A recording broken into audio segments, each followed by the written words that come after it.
I loved the script when I first read it, especially because Dallas had done a little intro at the very beginning of how to imagine it. So he would say Norman Rockwell and, classic. So as you're reading it, that's immediately what you imagined. What resonated for me most in the script that helped me with design choices was that it was a children's memory.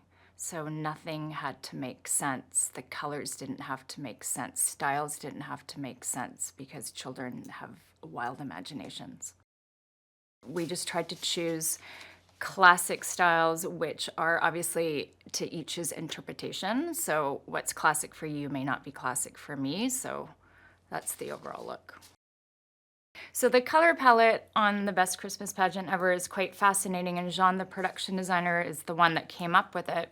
And it's a lot of warm and then vibrant colors. But when we were picking costumes, we went to the rental houses to start with, and I literally just pulled by each color, went through all the decades and just pulled a rack of yellows, a rack of blues, a rack of reds in all variations of colors. So that's how that came about. And then each costume piece actually started with, or I should say the look of the film. Each character had one costume piece that started the whole thing. Like Grace was her mustard sweater. That started the whole look for her.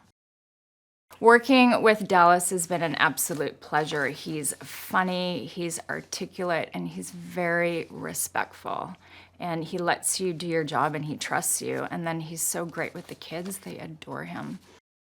Imogene was, it all started with her sweater. I found her sweater first, and then it kind of built from there of making her a little bit harder, but still a little bit soft at the same time, if that makes any sense.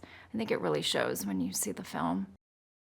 Beth's coat, that color, I had that color in my head from the very beginning, so trying to search out that fabric and then finding the cranberry coat color for Mom so that they would look great next to each other, and then having Bob in his tan overcoat for church. It was just the pretty color palette, right?